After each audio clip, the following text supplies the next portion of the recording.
Saya mulai dari bercerita ya, kenapa buku ini sebetulnya saya tulis dalam waktu yang nggak lama gitu ya. Mungkin 3 bulan saya beres mengerjakan buku ini. Kenapa?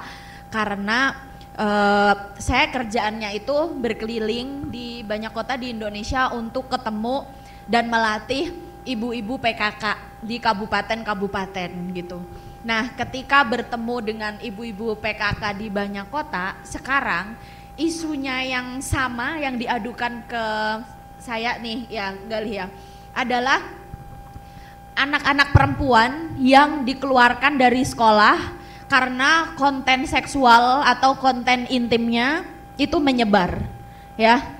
Jadi kalau di masa lalu kita struggling untuk memperjuangkan hak pendidikan anak-anak perempuan yang dikeluarkan dari sekolah karena KTD, karena kehamilan tak diinginkan atau kehamilan tak direncanakan. Tapi sekarang anak-anak perempuan ini nggak berhubungan seksual, nggak hamil juga gitu ya, dan bahkan mereka kadang-kadang adalah korban dari perekaman tanpa persetujuan dan penyebaran konten tanpa persetujuan, tetapi mereka dikeluarkan gitu. Nah, salah satu kasus adalah di salah satu kota di Jawa Timur. Itu si anak SD, dia jadi korban ketika itu ya manipulasi dari laki-laki dewasa sehingga konten telanjangnya tersebar, dan kemudian waktu SD itu udah gitu ya berlalu kasusnya. Tetapi kemudian anak ini SMP, kontennya tersebar lagi. Karena yang namanya jejak digital itu abadi, kita nggak pernah tahu konten itu mau nyebar lagi itu kapan. Dan dia di DO dari sekolah justru ketika dia SMP. Itu ya. Jadi kemarin juga pas saya launching buku di Jakarta baru 2 minggu lalu, ada salah satu guru SMP Islam di Bekasi nangis di sesi tanya jawab karena mencurhatkan hal yang sama. Murid perempuannya di SMP Islam di Bekasi itu kontennya disebarkan oleh pacarnya yang juga peer sebetulnya, teman sekelas di SMP itu.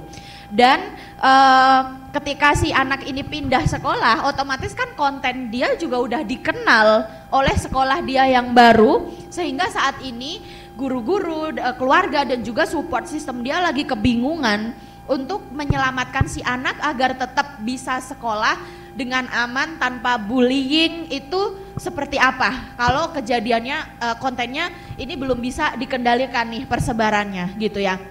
Nah, pertama adalah tren-tren ini yang ada di lembaga pendidikan, terus kemudian itu tadi yang kasus anak. Nah, yang kedua sebetulnya KBGO itu korbannya juga bukan hanya anak-anak ya. Jadi yang saya tangani akhir-akhir ini itu justru adalah ibu-ibu korbannya. Jadi salah satu seorang ibu yang saya tulis juga di buku, dia membutuhkan uang untuk bayar UKT anaknya. Jadi kebetulan kampusnya di Jogja juga gitu ya. Nah, bayar UKT bulan-bulan Juni Juli ini kan kita butuh bayar UKT. Nah, ibu ini kebetulan perempuan kepala keluarga, she is a single mom gitu ya, yang dia itu udah lama curhat-curhatan sama sebuah akun Facebook yang dari identitasnya sih laki-laki. Nah, kenapa aku nyebutnya bukan orang ya, tapi aku nyebutnya akun, nanti kita akan tahu kenapa. Jadi kemudian si akun Facebook laki-laki yang biasa dia curhat-curhatan itu menjanjikan akan memberikan utang atau pinjem uang 5 juta asalkan si ibu mau diajak fit call sex sama si akun ini gitu ya. Nah, setelah beberapa kali transaksi fit call sex, kemudian si akun Facebook laki-laki ini kemudian menghilang dari Facebook ya, menghilang, dan tiba-tiba ada banyak nomor WhatsApp asing yang nge-WA si ibu meneror minta duit 50 juta kalau nggak segera transfer konten kamu yang fit call sex tadi akan disebarkan. Jadi udahlah utangan buat bayar UKT-nya nggak dapet, dia sekarang diteror, diancam, disuruh setor puluhan juta. Dan nomor WhatsApp-nya ini itu nggak bisa diakses lagi gitu ya, karena ya dia mungkin pakai get contact premium dan segala macam. Jadi ini sangat khas kasus-kasus KBGO di mana pelakunya itu ngilang, akun Facebooknya udah nggak bisa dilacak lagi, akun WhatsApp-nya juga nggak bisa, Dan dalam tipe kasus yang kayak gini, kita nggak bisa menangani secara hukum. Kenapa?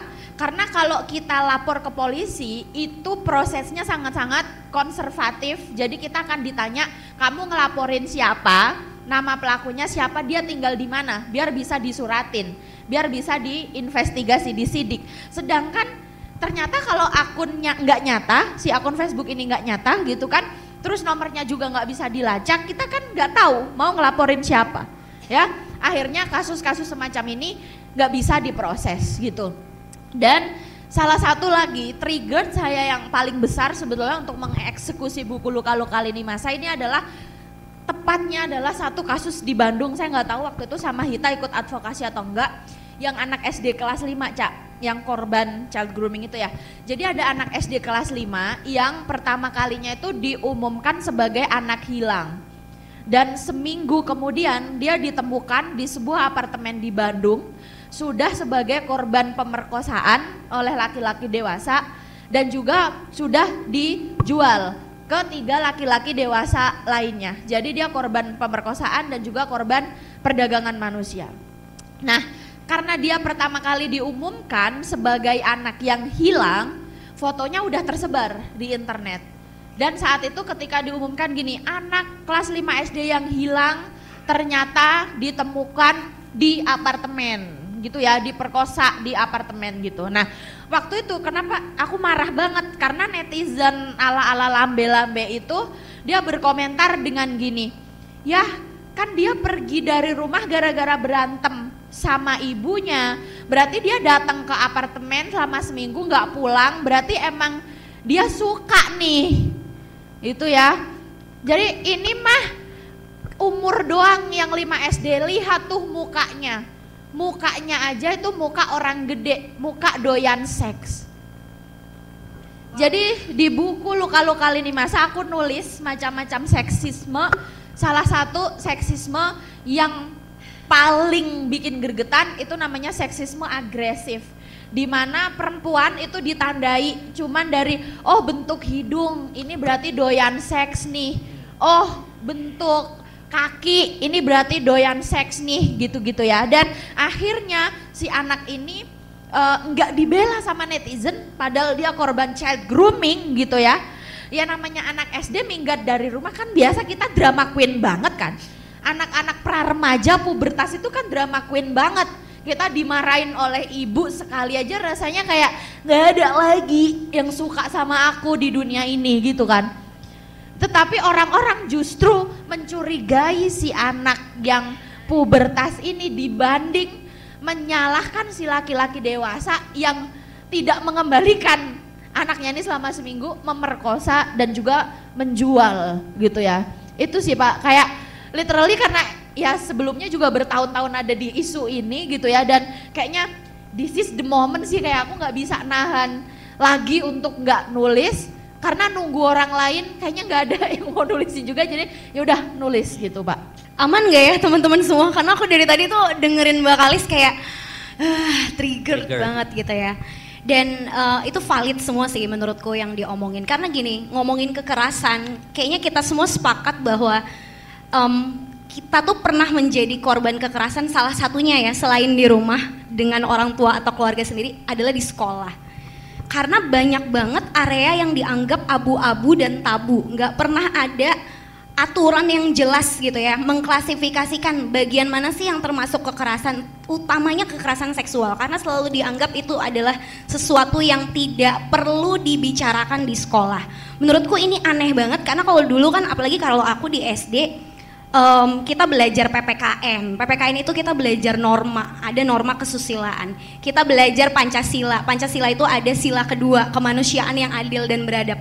Kalau di breakdown, menghargai orang termasuk menghargai privasinya mereka, itu kan sebenarnya masuk ke apa yang kita pelajarin gitu. Tapi pendidikan kita di sekolah selalu menjauhkan kita dari konteks apa yang terjadi di kehidupan nyata, karena kita nggak pernah punya panutan atau teladan yang beneran.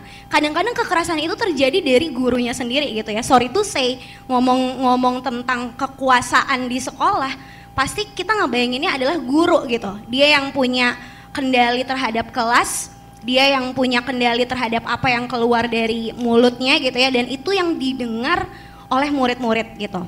Dan ini kenapa menurut aku triggering banget, karena di beberapa tempat di mana aku berada gitu ya, saat aku lagi mengajar pun secara eksplisit keberpihakan terhadap laki-laki dibanding perempuan gitu ya dalam kasus kekerasan seksual itu sangat nyata, bahkan diucapkan langsung dari gurunya. Contoh, jadi ada murid aku, dia ke kantor, saat itu di kantor hanya ada aku dan satu guru agama. Dia bilang, dia curhat bilang, "Bu, tadi saya pantat saya dipukul sama anak kelas 1 laki-laki." Waktu saya mau ngomong gitu ya, tiba-tiba guru agama muslim ini laki-laki gitu ya, dia bilang, "Badan kamu sih kegedean gitu ya, pantat kamu sih semok-semok gitu." Jadi dengan guru aja udah ngomong kayak gitu ke anak, itu yang akan terinternalisasi di dirinya gitu, bahwa ternyata kalau saya perempuan, saya tuh nggak boleh punya badan yang terlalu berlekuk-lekuk karena itu akan mengundang orang lain untuk memukul bagian-bagian pantat saya. Padahal menurutku yang harusnya diajarin gitu ya tentang pendidikan gitu ya, itu adalah hak anak itu sendiri gitu. Jadi gimana anak itu punya otoritas terhadap tubuhnya gitu ya, dan ini nggak terlepas dari edukasi seksual. Edukasi seksual yang paling sederhana yang bisa kita ajarkan baik itu di rumah maupun di institusi pendidikan adalah tentang bagian mana yang privat yang tidak boleh disentuh dan juga ibaratnya dipegang oleh orang lain yang bukan dirinya, termasuk mendokumentasikan diri sendiri gitu. Jadi kalau aku selalu bilang ke mereka, ke anak-anak muridku gitu ya, bahwa ketika ada orang lain yang secara diam-diam atau bahkan secara sengaja mendokumentasikan kamu, artinya dia itu tidak menghargai kamu. Kamu adalah the master of your own body gitu ya. Kamu yang punya tubuh, kamu tuh bos dari tubuh kamu. Jadi apapun yang dilakukan oleh orang lain yang tidak berselaras dengan itu kamu berhak. Nah sayangnya kadang itu terjadi dari orang dewasa yang dekat dengan dia sendiri, contoh guru atau orang tua. Jadi dia tidak pernah tahu batasan-batasan mana sih yang sebenarnya gak boleh dilakukan oleh orang lain yang ada sangkut pautnya dengan diri saya. Dan menurut aku itu akarnya sih, kenapa akhirnya anak itu bisa kemudian kita nggak tahu ya apakah memang ada masalah dengan keluarganya, tapi karena anak itu selalu ditempatkan sebagai sosok yang lemah dan dia inferior. Orang-orang dewasa termasuk guru adalah orang yang lebih berkuasa atas dia. Jadi apapun yang dia lakukan itu adalah suruhan atau perintah dari orang lain, orang dewasa, dan dia itu tidak pernah punya hak untuk berpendapat. Itu semua terjadi di sistem pendidikan menurutku. Sebenarnya sih dengan cerita tadi kan banyak banget tuh ininya ya, kayak yang harus dibenahi tuh kayak atas sampai bawah tuh banyak banget gitu. Tapi kalau dari spesifik dari rap culture-nya sendiri, yang ini sebenarnya semua orang pasti terlibat gitu kan, karena itu kan culture kan kita ngomongin sehari-hari gitu ya. Terus bercandaan, kadang kita bercanda sesuatu yang kita rasa kayaknya biasa aja deh, especially mungkin tadi dari sudut pandang laki-laki gitu. Kalau gue sih kebayang kalau guru laki-lakinya di dalam ruangan itu ada 2, mungkin mereka ada bercanda tambahannya lagi gitu kan, karena menurut mereka ya itu lucu aja gitu kan. Nah itu kayak kalau dari segi rap culture gimana kita membenahinya ya? Iya, ngomongin piramida rap culture atau piramida budaya pemerkosaan tuh agak kita jujur bingung mulai dari mana, karena di semua lembaga dia itu terpelihara dengan sangat subur, baik itu di lembaga keluarga, di lembaga pendidikan, di tempat teman-teman kerja, di lembaga agama, apalagi ya kayak bercandaan-bercandaan yang mepet porno tuh sebetulnya kan banyak banget di pengajian. Bahkan nggak porno deh, kayak misalnya bercandaan yang paling sering di komunitas yang Islami. I come from a Islamic community, gue pesantren 6 tahun. Bercandaan yang paling biasa tuh ini Kalis, kayak istri gimana sehat masih satu, normalisasi poligami ya, kayak itu sih kayak nggak lucu juga nggak gitu, kayak nambah lagi kenceng bro gitu kan. Kayak ya itu kan awalnya, maksudnya itu yang tadi bagian bawah bercandaan si rap culture itu ya. Jadi bingung mulainya dari mana, tapi apa yang bisa kita lakukan? Iya, dan ini misalnya kayak teman-teman ya, bercandaan itu kalau di lingkungan kerja ya pasti Anda juga guru di sekolah juga itu adalah lingkungan kerja sebetulnya, teman-teman yang lajang itu pastilah itu jadi korban. Misalnya kayak kapan nikah gitu ya, nggak bosen apa, nggak kedinginan apa, sendirian aja, terus ayo ikut perjalanan dinas lah, nanti nginep sama ini apa cowok yang lebih senior kayak gitu-gitu. Terus misalnya sering juga memanggil dengan panggilan yang sebetulnya kita tuh nggak nyaman. Misalnya kayak cantik gimana, terus atau kamu ini nih bentuk ininya bagus gitu ya, tapi sebetulnya itu bertendensi seksual gitu. Jadi aku juga di situ di buku aku nulis bagaimana sih membedakan candaan dengan pelecehan seksual yang sebetulnya bukan candaan. Antara lain adalah intensitas yang diulangi terus. Jadi udah tahu misalnya kita nggak nyaman, Pak aku nggak nyaman loh dipanggil dengan cara seperti itu, tapi dia masih ngulangin terus gitu ya. Atau misalnya dia mepet-mepet terus tepuk-tepuk paha segala macem gitu ya. Terus kita udah bilang Pak saya nggak nyaman loh, tapi dia masih ngulang-ngulangin terus gitu kan. Terus juga tujuannya misalnya kayak gini, oh ini ya kamu udah cerai ya gitu ya. Nah itu mungkin adalah misal mengungkapkan fakta, tapi ketika melihat oh udah cerai ya, pantesan kok auranya agak-agak gimana gitu ya. Nah itu kan sudah pelecehan seksual gitu. Jadi sebetulnya sangat bisa dibedakan mana-mana yang itu bercandaan dan mana-mana yang pelecehan seksual. Sayangnya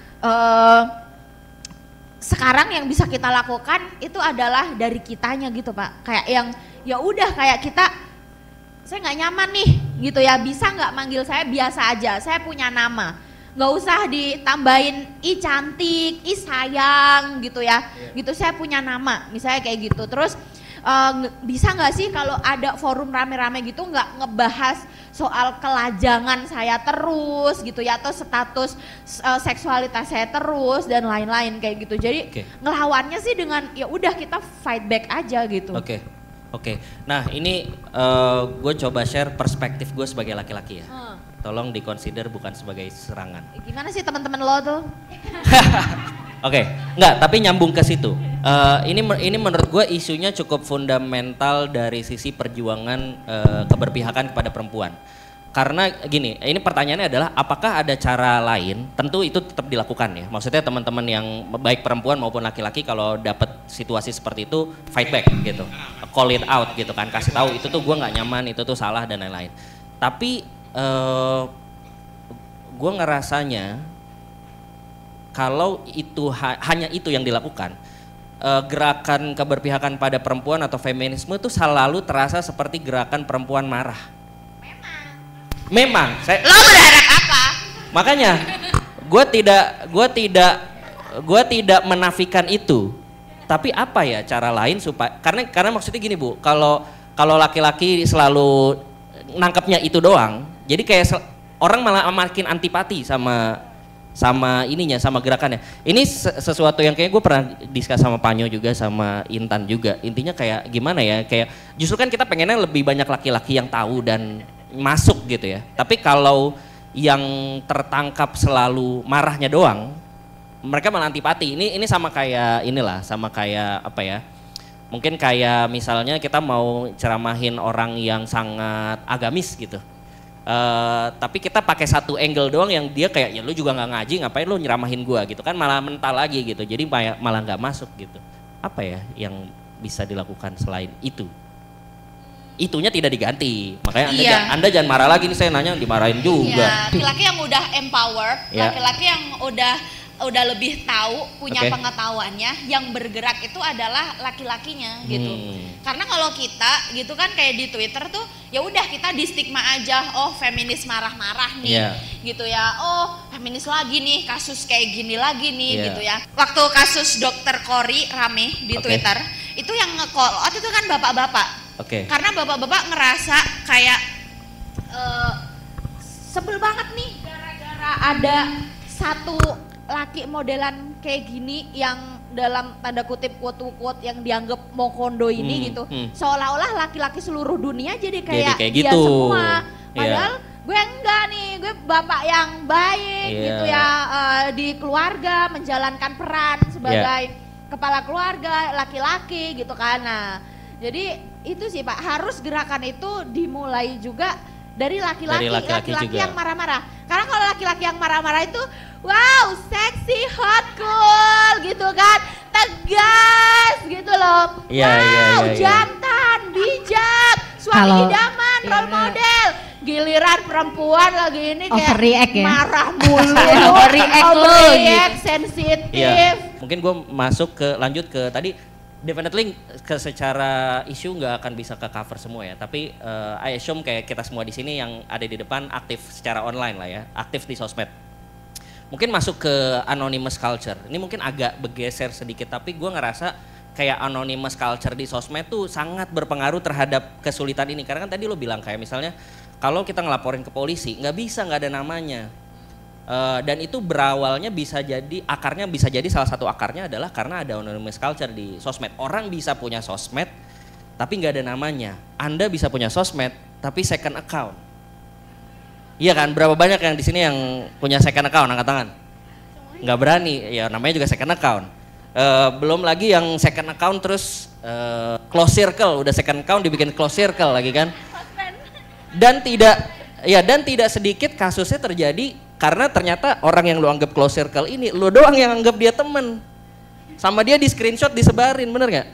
Banyak banget kan kejadian kayak gitu. Nah, ini open discussion aja. Gue tuh punya hipotesis, bukan hipotesis, gue tuh punya idea sebenarnya. Sosmed tuh harusnya nggak boleh anonymous, harus ada KTP-nya. Karena nggak hanya soal kekerasan gender ya. Tapi kan orang suka ngomongnya nggak ada tanggung jawab ya, terus mereka kabur aja gitu. Nah, menurut Anda gimana? Di submit di Kominfo bahaya Pak tapi.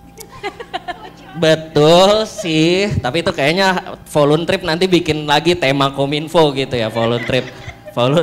Iya, tapi menurut Anda kan Galih juga mungkin ya, kan pernah dihujat netizen pasti ya. Saya juga pernah dihujat netizen. Saya dihujat di Twitter Bu, makanya saya nggak pernah main Twitter lagi. Tapi sebetulnya gini Pak, ya oke gitu, itu isu banget karena nanti ada di sesi workshop aku akan ngomongin soal ini. Tapi yang paling accountable sebetulnya kalau ngomongin soal isunya keseluruhan itu adalah platform kan. Jadi kayak platform itu Meta atau grup Instagram itu sebenarnya dia udah agak oke ya, karena kita bisa report terus ada kategorinya. Ini perundungan, ini pelecehan seksual, atau ini terorisme, atau ini serangan terhadap identitas diri dan sebagainya gitu ya. Kita bisa report itu, tetapi proses report itu untuk dipertimbangkan ke dalam sistem moderasinya platform itu kayak harus butuh di-report oleh banyak orang banget sehingga supaya dianggap ya. Iya, sehingga dianggap nih sama tim-tim moderasi mereka gitu. Padahal kalau kita ngomong KBGO, kontennya udah nyebar kemana-mana gitu. Iya, jadi kesadaran kolektifnya juga ngaruh. Jadi sebenarnya yang kita lakukan dengan bikin seperti ini, makin banyak orang yang aware, makin banyak orang yang tahu kalau ada kejadian juga makin banyak orang yang melakukan hal yang benar, kurang lebih gitu ya. Kayak dilema juga Pak, salah satu dilema yang paling besar itu kita butuh berhati-hati gitu. Misal kayak gini, salah satu kasus yang banyak terjadi itu kan di game online kan. Nah terus kalau kita ngadu ke pemerintah, mereka itu mikirnya tuh instan aja, blokir tutup aja game. Lah itu padahal kita juga nggak mau nih censorship, karena kalau censorship satu itu semuanya kan disensor gitu.